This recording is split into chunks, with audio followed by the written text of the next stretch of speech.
Assalamu alaikum, ladies and gentlemen. A very good morning to you.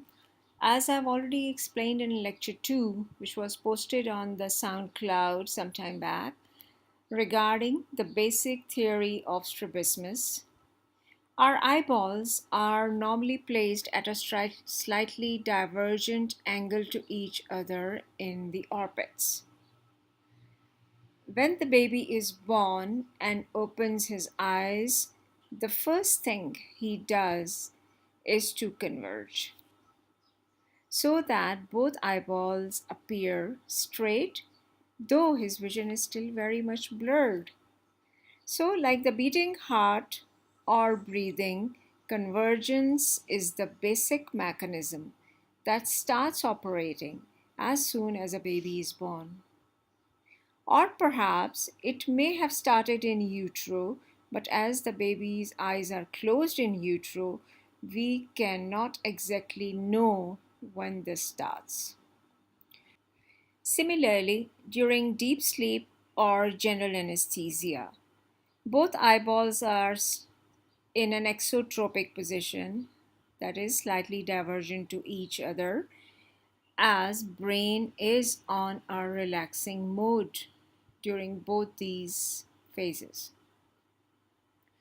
So the point is that convergence is the basic requirement for seeing with both eyes simultaneously. What are the implications of this important fact? If you look at this table, 90% babies are born with a hypermetropia of 2 to 3 diopters, and they have to accommodate to see the near objects like a mother's face or a toy clearly. So, along with this accommodation, convergence of eyes also increases, and the parents may notice an intermittent esotropia in the first few months of life.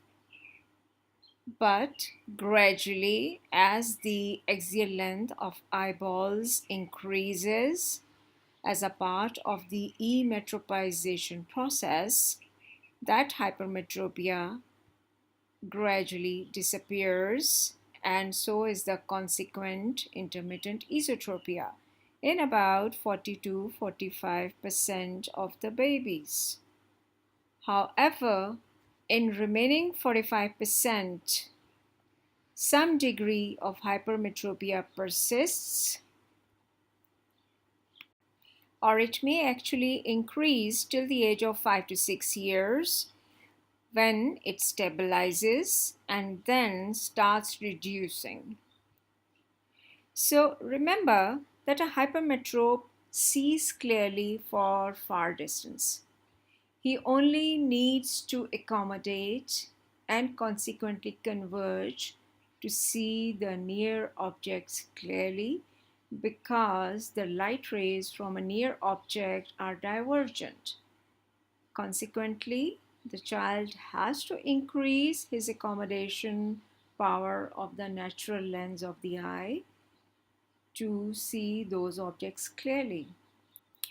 Therefore, if small children are encouraged outdoor activities, they are taken outdoors to look at far objects and not addicted to constant use of near vision for watching cell phones, iPads, this reduced use of accommodation and consequently convergence will reduce the progression of hypermetropia and will enable or hasten the emetropization process. Consequently, the level of hypermetropia reduces, the eyeballs start growing towards an emetropic state.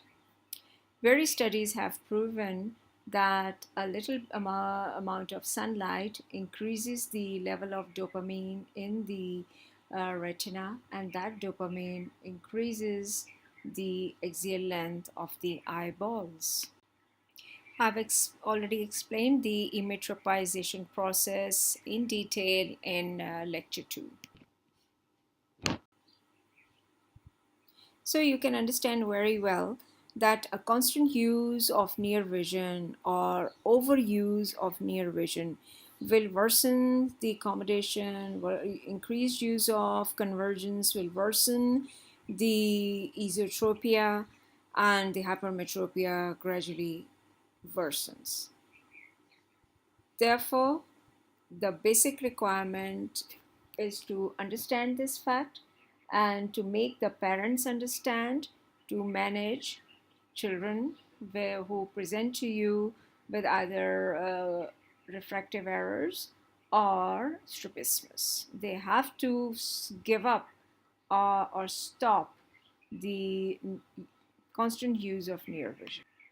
An important question often arises in the mind that how frequent are the various kinds of strabismuses? Well, the answer is that it depends upon the age of the population that is being considered. Therefore, in the younger age group, that is from 1 to 10 years, because of high incidence of hypermetropia of about 40% in the general population, the incidence of esotropia is 2 to 6% according to various studies posted in the literature, and they are almost all purely accommodative, except the true essential infantile esotropia or neurological or restrictive strabismus, the incidence of which is very less. On the other hand, the prevalence of true exotropias in the very younger age group of 1 to 4 or 5 years is very less because of the low incidence of myopia in this age group of only up to 5% of the general population. As I've already discussed in the lecture on prescription of glasses, myopia is very closely linked to the onset of an exotropia. So myopia, the physiological myopia usually sets in at the age of 10 years, and then it gradually increases where it stabilizes by the age of 20 to 25 years, and then may start reducing actually.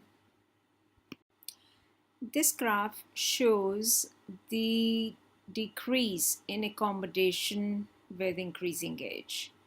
So the accommodation is maximum between the age of 1 to 5 years, and that is related to the hypermetropia, and then it gradually starts reducing. So as the level of accommodation reduces, so is the convergence.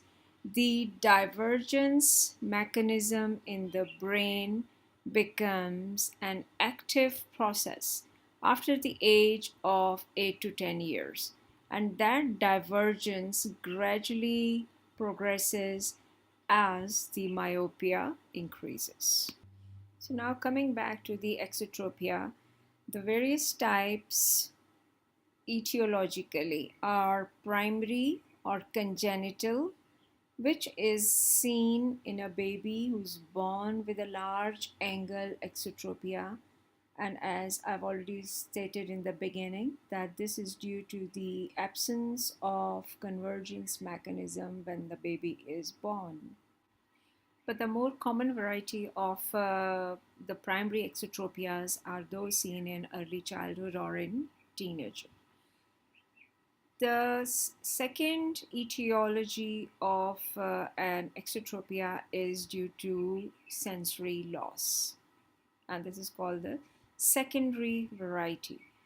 This is due to an extreme visual loss in an eye. An eye that is blind will diverge gradually no matter what the age of a patient is. If the child is born with a blind eye, then that eye will be divergent as soon as the baby is born. Similarly, an eye that loses its sight due to infection, trauma at a later age, that eye will also diverge outwards. The third variety is a consecutive exotropia, and that follows either surgery for an esotropia in which the medial recti are too much recessed, or if the hypermetropic correction in a child is not reduced gradually after the age of 6 or 7 years, as I've already explained in this lecture as well as the previous one, that the accommodation amplitude gradually reduces and the need for glasses also gradually reduces in hypermetropes. So all hypermetropic children should be off their glasses by the age of 12 to 15 years.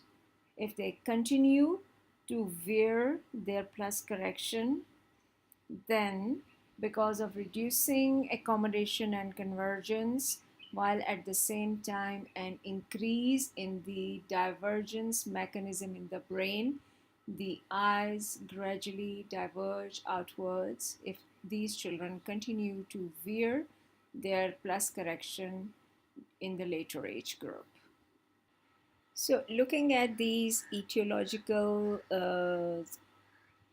varieties of an exotropia, you can very well understand that failure of convergence is the basic mechanism in all these categories. In the primary large angle exotropia, it's the failure of the convergence mechanism to develop in the brain. Similarly, in the secondary variety, because of the severe visual loss, there is no need for an eye with poor vision to converge or to see, and therefore it diverges outwards. And in the consecutive variety of an exotropia, either the convergence mechanism is totally abolished by extreme weakening of the medial recti, or the continued wearing of plus correction abolishes the need for convergence. Therefore, the underlying mechanism is the failure of convergence in an exotropia. So now let's discuss a bit more of the primary exotropias. A child may be brought to you at any age with a large angle exotropia. A detailed history from the parents, preferably the mother, should be ascertained regarding the exact age of onset of the squinting of the eyes. Number two, whether the mother had any problems during pregnancy, particularly hypertension during pregnancy or maternal infection. Then the birth weight of the baby, the age of delivery, and whether the baby had any history of birth asphyxia, whether he was kept in the incubator or had oxygen therapy. This is particularly in relevance to the ROP. The mother should be asked regarding the developmental milestones of the baby. It's very important to start the examination of eyes while the parent is holding the baby's head.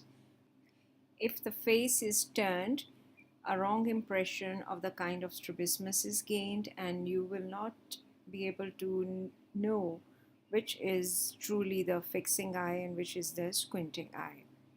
Next, the presence or absence of amblyopia should be ascertained, and this is done by asking the mother to cover the fixing or the good eye and see if the baby permits the mother's hand over the fixing eye. If he starts crying or pushing the hand away, then of course the other eye, that is the amblyopic eye. A rough assessment of the degree of angle of strabismus is gained by the Hirschberg test, and then the ocular motility in all directions is judged by showing the child a toy or light in various directions of gaze. After this, full cycloplegic refraction is done under sedation The child should be given cyclopentolate eye drops 3 times a day for 3 days, and then sedated. I do it with the chloral hydrate syrup in the clinic, and then do a detailed examination of the anterior segment, fundus, macula in particular, and then retinoscopy with a handheld retinoscope. A child is given a full uh, myopic correction, but if it's a plus correction coming up on the retinoscope along with a cylindrical error, then a minus cylinder in the opposite meridian is prescribed. It's important to correct the full astigmatic error, because even a small amount of cylindrical error can cause or worsen the astigmatism. All these large angle exotropias should be operated by the age of 18 months, because at this age, stereopsis develops. Both eyes should be operated at the same time, keeping in view the Herring's and Sherrington's law, because these are laws of muscle balance operate on both eyes.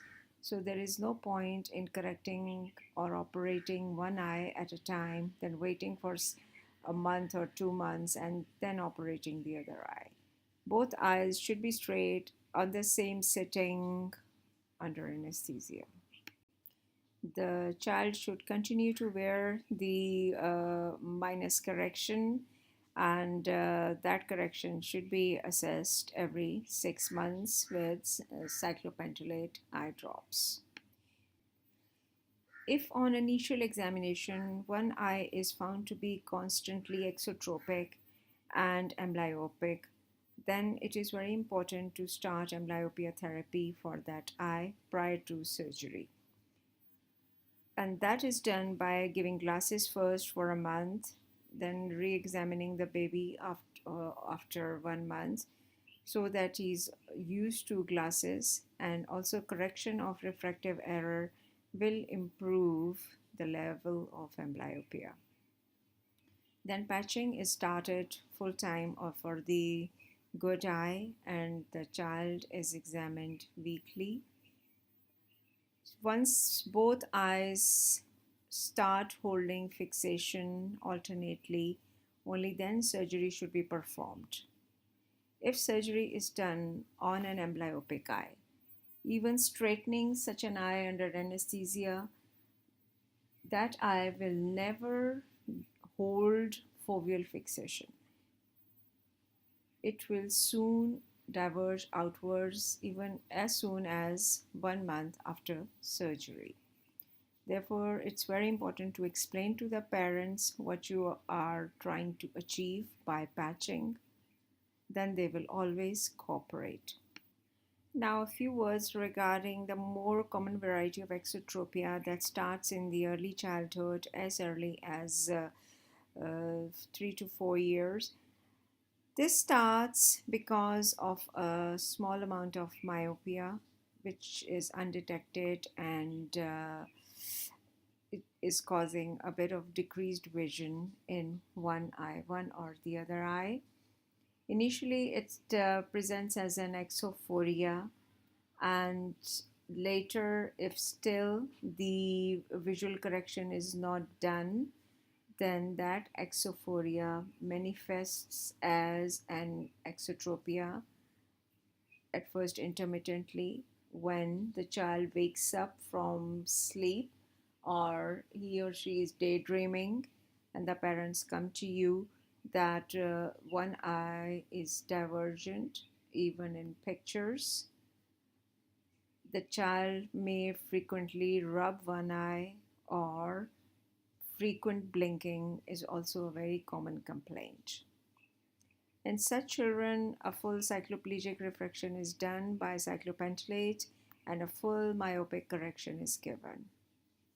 It's important to remember how does an uncorrected myopia leads to an exophoria initially and then exotropia. In an uncorrected myopia, the distant rays of light from an object are parallel and they are focused in front of the retina because the axial length of such an eye is larger.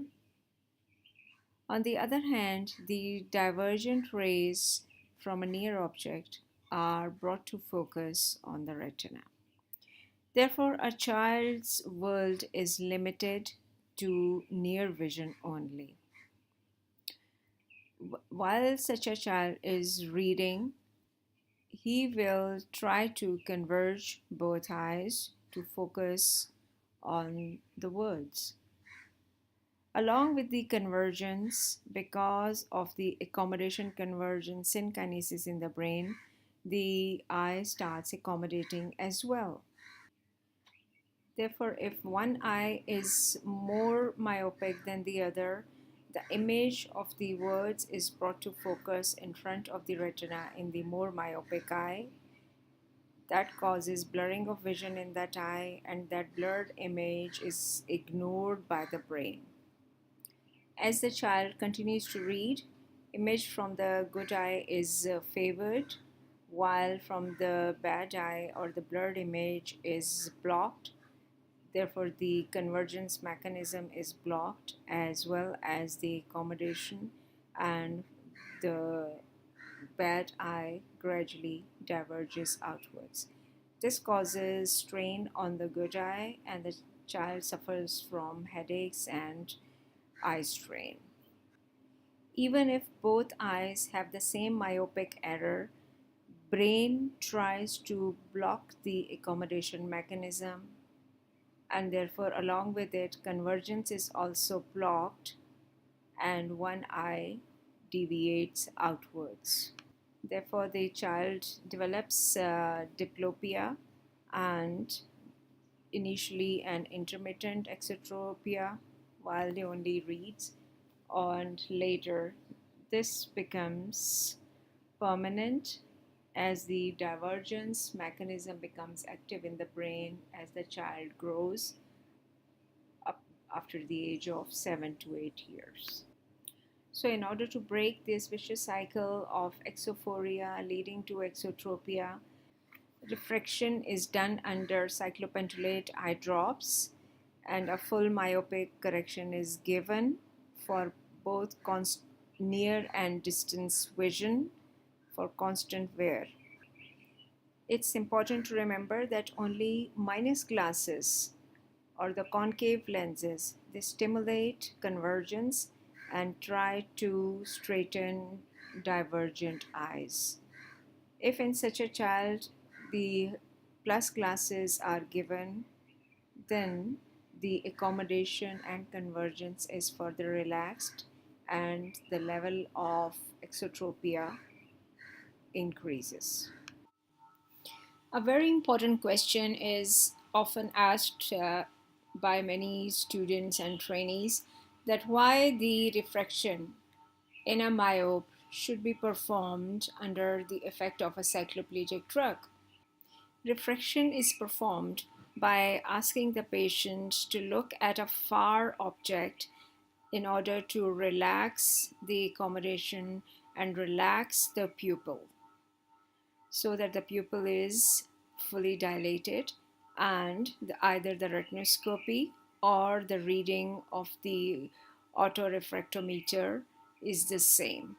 However, if the patient is uncooperated and keeps on shifting his focus from very far object to a mid distance or a near object, then the size of the pupil changes, and that induces accommodation as well, and the result of the either the manual retinoscopy or the autorefractometer changes. So if you are getting very variable readings, you are bound to undercorrect the myopia. And because of the undercorrection of myopia, the patient, especially children, they continue to use their own accommodation continuously, especially for near work, and this results in spasm of ciliary muscle, particularly when they are sitting on their computers or reading for long hours. The other harmful effect of undercorrecting myopia is that the blur signal is not abolished. Researchers have proven that the blur stimulus is very important and the single most important factor in increasing the axial length of an eyeball.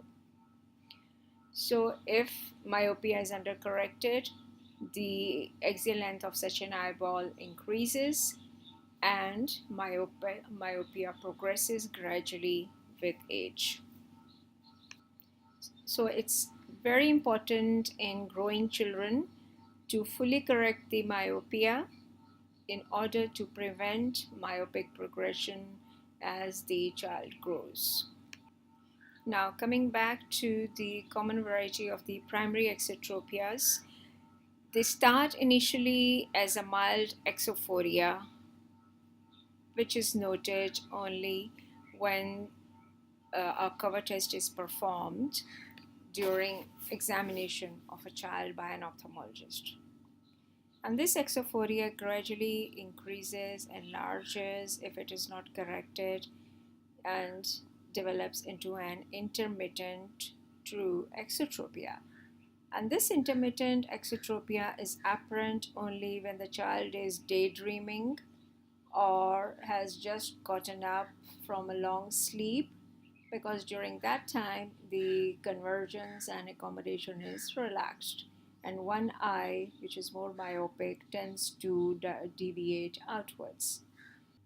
Parents may complain that the child closes one eye when goes outdoors, and that's because he tends to close the more myopic eye, in which the vision is more blurred. So initially, this exotropia is of a small angle in comparison to the true essential congenital exotropia, which is a large angle strabismus present when the child is born. But this primary exotropia, which is starting initially as an exophoria, worsening to an intermittent exotropia, is a small angle exotropia initially, and then if it's not corrected, it becomes constant in one eye or may remain alternating if the vision is equal in both eyes and the myopia or the astigmatism is equal in both eyes. And even if at this stage it is not corrected with glasses or convergence exercises, then it further worsens and the angle of the deviation keeps on increasing. Therefore, it's very important to control the exotropia while it is at the stage of an exophoria. When you're seeing a patient at a near distance, you will notice, as in this child, that the eye may look slightly inwards because he is converging at the target. And because of the excessive convergence and accommodation in an uncorrected myope, the, the eye appears to be turned inwards. But when you are checking the patient, asking him to look at a far object about 20 feet away or maybe outside a window, then the eyes deviate. And why is that? This is because the convergence is relaxed when we are looking at a far distance, and as we grow up, the divergence mechanism is extremely active, and therefore the angle of deviation increases gradually in an uncorrected myopia. So, a very important part of examination in such children is to assess not only at 33 centimeters while performing a Hirschberg test and a cover test, the patient has to be seated where he can see at a far object about 20 feet or 6 meters away, and then the cover test is performed. How to approach a patient with an exotropia. So, a vision assessment is done according to the age of the patient for both near and distance. If the patient is already wearing glasses, then the vision is checked with the glasses. Then refraction has to be done under a cycloplegia. Therefore, prior to that, ocular movements are assessed in all directions of gaze. It is extremely important to ask the parents to hold the head of the baby or the child fixed and in a primary position in order to make an erroneous judgment regarding the level, the degree, and the type of strabismus. Then cover test is performed for both near and distance. The near point of convergence can be measured with a ruler, and once the pupils have been dilated with cyclopentolate eye drops, then slit lamp examination and fundus examination with particular attention to the fovea is done and documented. The angle of deviation is measured with the help of prisms for a far distance, and then they should be measured for near distance by putting +3 lens in the trial frame. Why is this done? This is to neutralize the convergence, which is masking the angle of deviation. Therefore, after placing the +3 lenses in the trial frame, the exact angle of exotropia is measured with prisms. This picture truly demonstrates that in A, the patient is looking with the face turned towards the right, and therefore she is fixing with the right eye while the left eye appears to be deviated.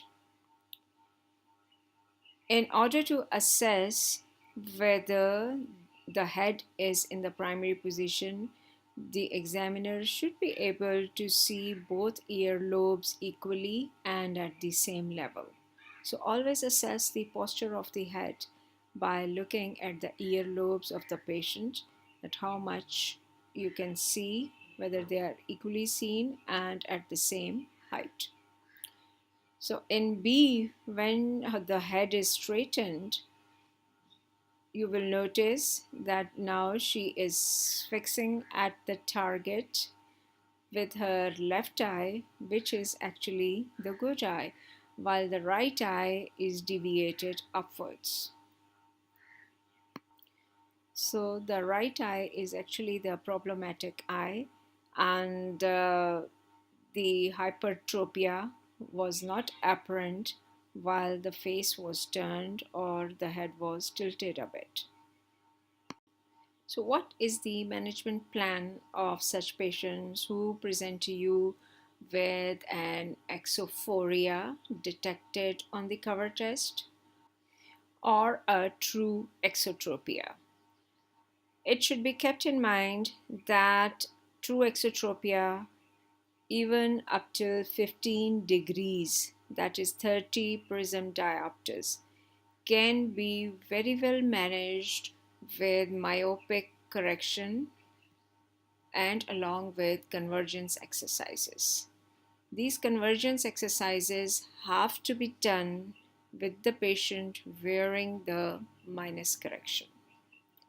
Myopia should be fully corrected as well as the astigmatism, because as I explained in my previous lectures, the point focus is a blur if the astigmatism is undercorrected.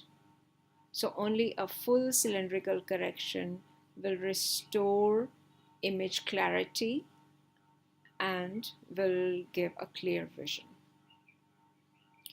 Amblyopia therapy is a very important part of managing any strabismus, and that goes the same for an exotropia as well. In an eye which is constantly deviated outwards, it loses foveal fixation, and then, depending upon the age of the patient and the duration of the strabismus, that eye becomes amblyopic and worsens with time. Amblyopia therapy with the full-time patching of the good eye and making the lazy eye work with reading, writing, and playing on computer games can restore the sight. And once the vision has been made equal to the good eye, then orthoptic exercises are started, which can increase the convergence and reduce the angle of an exotropia. Gradually, the true exotropia becomes a phoria, and then the phoria also eventually disappears. So, how do you monitor such patients? At every follow up, the best corrected vision as well as the visual acuity in either eye is noted. Near point of convergence is measured with a ruler. A video demonstrating how these convergence exercises or the pencil push ups should be done properly is posted on the website.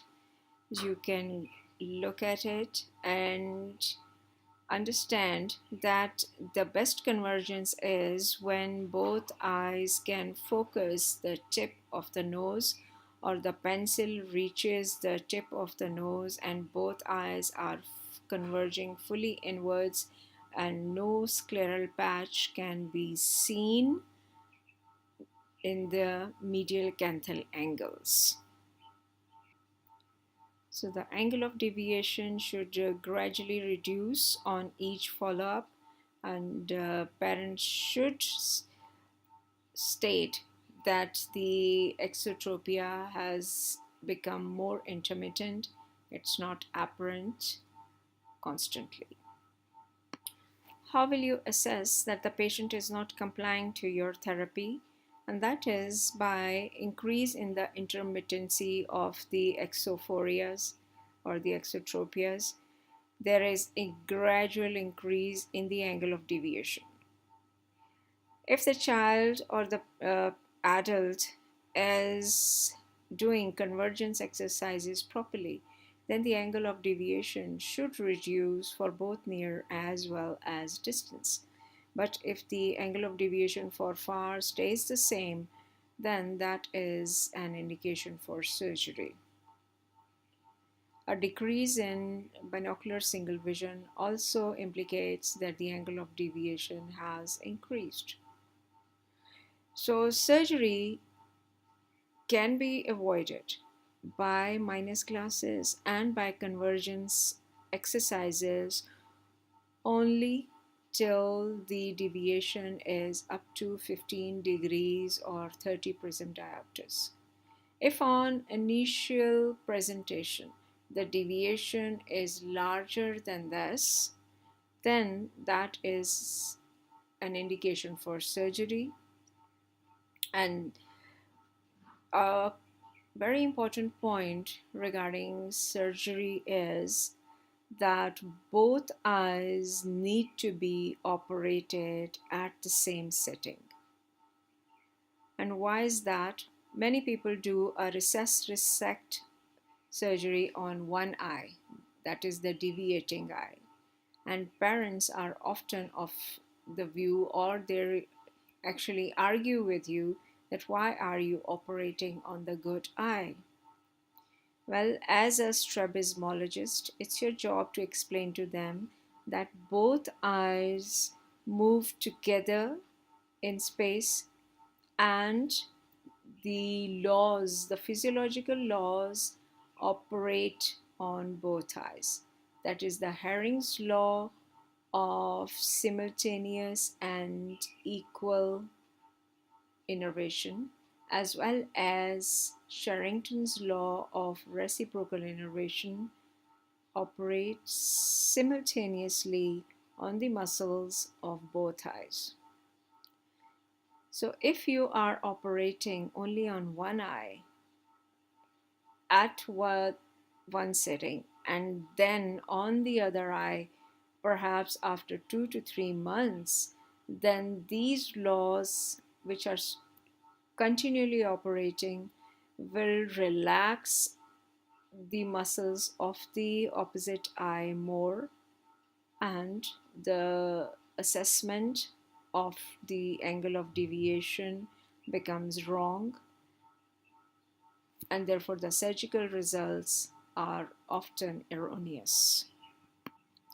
The aim of surgery is to have a full or actually overcorrection of the exotropia by 10 prism diopters. And this is done in order to stimulate sensory fusion.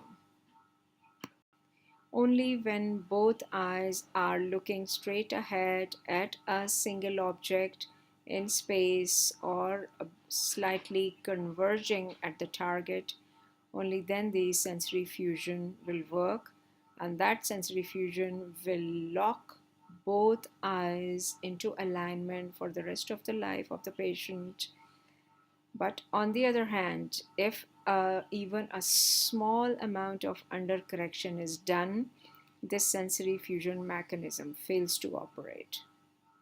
And if there is no sensory fusion between both eyes and one eye is even slightly deviated by even 2 to 3 degrees, that deviation will keep on increasing gradually post surgically, and that eye will go out again sooner or later.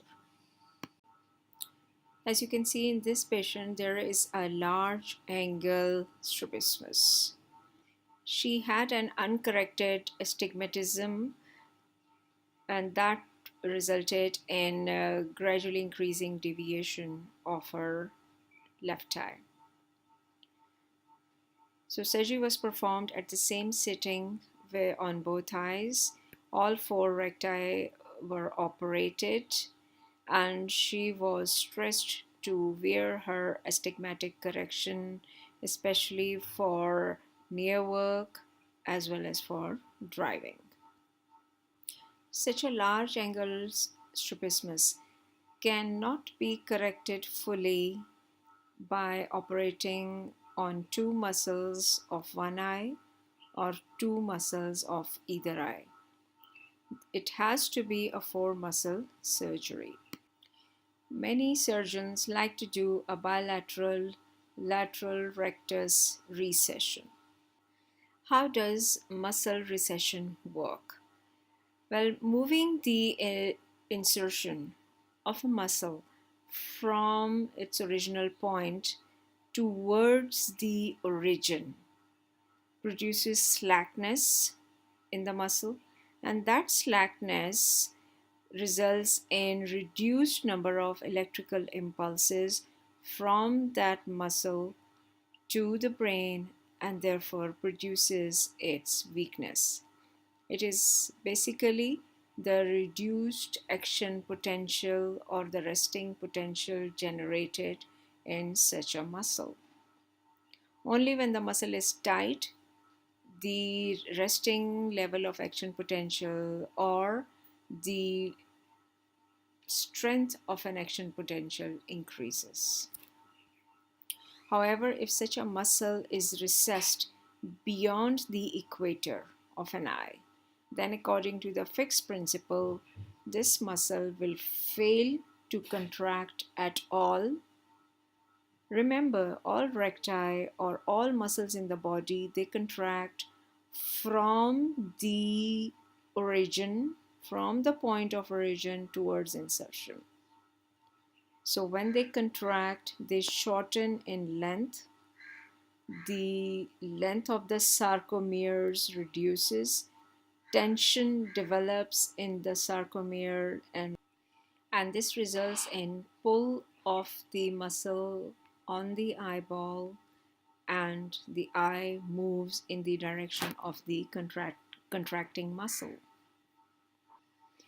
But if the muscle is over recessed beyond the equator, then the slackness remains at all times. No tension will develop in the muscle even if it contracts from the origin to the now over recessed place. It will continue to stay slack, therefore, no action potential will be generated and no impulses to the brain. Therefore, the eye will fail to move in the direction of the contracting muscle. Such an eye will appear straight when focusing at the near object, but it will fail to abduct because the lateral rectus has now lost its power to contract and move the eye in the lateral gaze. On the other hand, in a two muscle surgery done only on one eye, the medial rectus has to be over resected. A safe resection of a medial rectus is up to 6 millimeters, but if it is resected beyond that, it will behave like a string. It will not relax or contract and will keep the eye pulled inwards, and the failure of abduction will be apparent even more. In this patient, a three muscle surgery has been performed. You can very well see that the right eye is slightly esotropic. Up to 10 degrees of overcorrection has been attempted, and this is particularly important if one eye is amblyopic. If the patient refuses to comply to amblyopia therapy prior to surgery, then it is mandatory that such an eye should be kept esotropic by 10 degrees. However, some adults like this patient with a severely amblyopic eye with hypertropia as well as an exotropia comply to therapy and vision can be restored. And once equal visual acuity is restored in both eyes, then performing surgery on both eyes at the same sitting will keep the eyes straight for the rest of the life of the patient. An alternating exotropia of a large angle will mean that both eyes have same vision. Again, this patient also needs surgery on all four muscles at the same setting. This patient again demonstrates how an abnormal head posture will give you an erroneous diagnosis. So while her head is tilted and the face turned towards the right side, you can get an impression of a left exotropia. But in B, she is now fixing with the right eye, which is actually her good eye, while the left eye is deviated outwards. Then in C, she is trying to fixate with the left eye, which is still slightly hypertropic, while the right eye goes out and shows a slight amount of hypotropia. The picture D is post-op, in which all four muscles were operated at the same setting, and the hypertropia as well as the exotropia was corrected at the same time. Now let's talk about consecutive exotropias or the secondary exotropia as a result of failure to reduce the hypermetropic correction in children with age. So in this patient, He's wearing a hypermetropic correction of plus 5 diopters. He's 14 years old now, and the correction wasn't reduced after the age of 7 or 8 years. So now he's developing a true exotropia with his glasses. So this was managed by reducing the hypermetropic correction gradually till he is totally off his glasses. Along with that, he was advised convergence exercises with his glasses off. A very important point is that if you perform a surgery for correcting exotropia in such a patient who is already wearing plus glasses, then that surgery will fail. Why? Because the plus glasses are trying to relax the medial recti and moving the eye out. On the other hand, by recessing such a lateral rectus or even resecting the medial rectus will not work, because the surgery as and the glasses he's wearing are two opposing forces. So the only option in such patients is to take them off their plus glasses gradually, and if they are wearing cylinders, then change the cylindrical correction to a minus. That will stimulate the conversions. As in this girl, she is having a near exophoria when she was checked with a cover test. While looking at a far object, a large XT is apparent.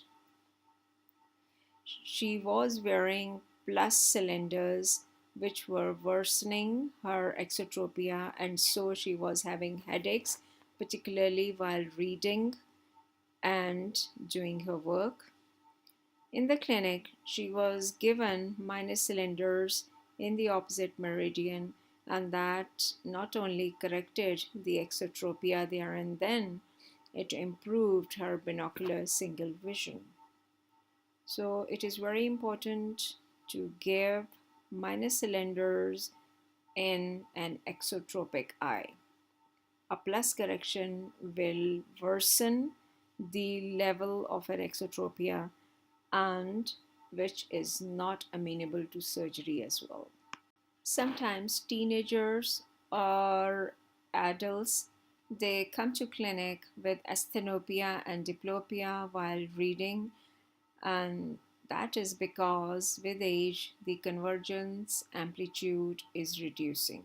If you perform a cover test in them, it will demonstrate an exophoria for near, though the eyes will be totally orthophoric when looking at a far object. So when you measure their convergence, it would be less. It is important not to give them presbyopic glasses or plus correction at this age, though it may enlarge the print. The plus glasses act as magnifying glasses and improve vision for near if checked either eye separately.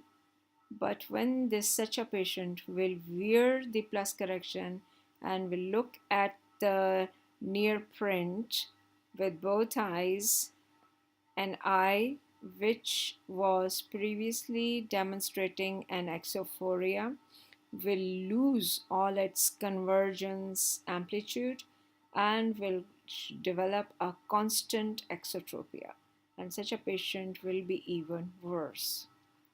So it's important to either give them a myopic correction and along with that convergence exercises, but never ever a plus glass.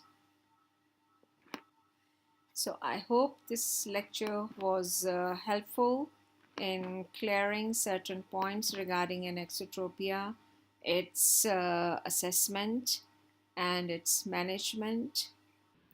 Just to summarize the whole lecture, it is important to understand and remember that the first step in strabismus management is prescribing appropriate glasses and correcting amblyopia.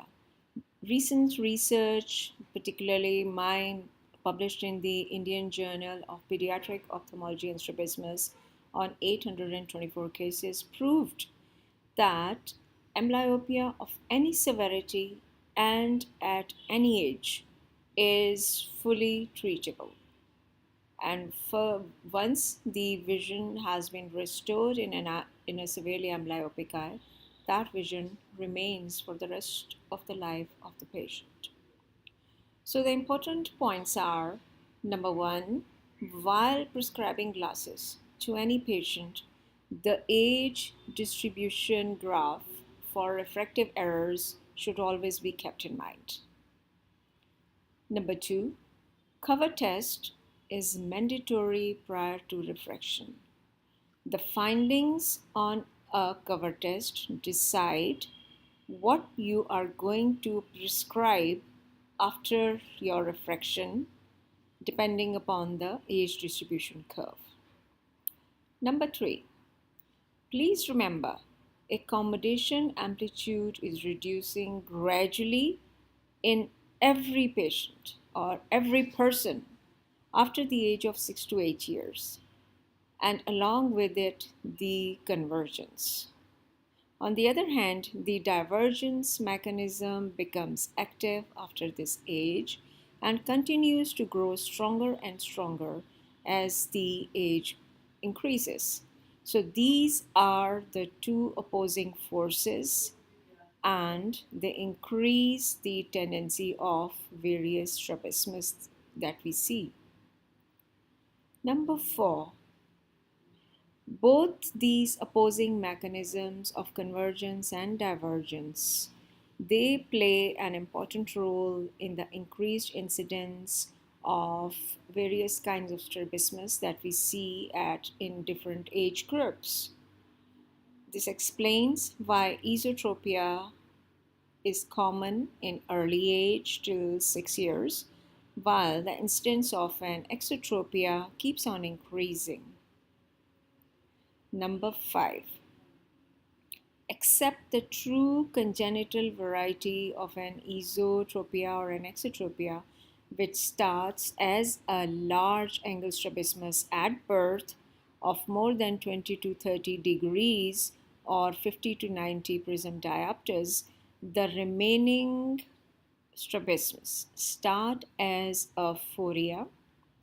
They can easily be controlled and prevented from progressing by appropriate glasses, appropriate exercises, and avoiding too much close work. And the last important point is that surgery is totally avoidable in all kinds of strabismus except the true congenital variety, which are the large angle.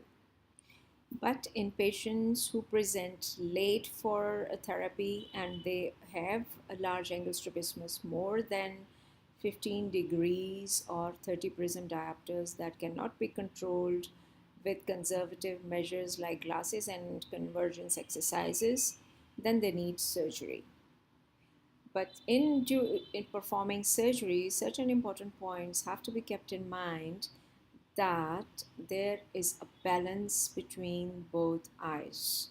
Simply doing one muscle surgery or two muscle surgeries at a time will not control the strabismus properly. It will be helpful in an esotropia doing a bimedial recession, but for an exotropia, not only weakening the lateral recti, but also the resection of medial recti is very important and at the same sitting, because both the laws governing all these extraocular muscles are operating on both eyes, both Herring's and Sherrington's law. In performing muscle recessions, it should be kept in mind that the medial recti should not be recessed more than 6 millimeters, while the lateral recti not more than 8 millimeters. And this is because recessing them more will move the insertion of the muscle beyond the equator. This would produce such slackness in the muscle that it will lose all its action and the eye will fail to move in the direction of the recessed muscle. Another important point regarding medial recti is that in performing a recession or resection in children under the age of 3 or 4 years, the axial length of an eyeball is very small. The amount of recession should be measured from the limbus in babies because of variable insertion of medial rectus, and that important point should be kept in mind, because if you do a more recession where you have failed to measure it from the limbus, then over recession will produce a consecutive exotropia when that child will become 6 or 8 years old. That is why the incidence of consecutive exotropias are on the rise because of too much weakening of the medial recti. Please remember, convergence is an extremely important phenomenon. As the child grows, he needs that convergence for his studying, for computers, for his whole life. So, if it's been already too much reduced from the very beginning, where will this child end? If there are any more points that need to be discussed, then kindly message me. Thank you very much.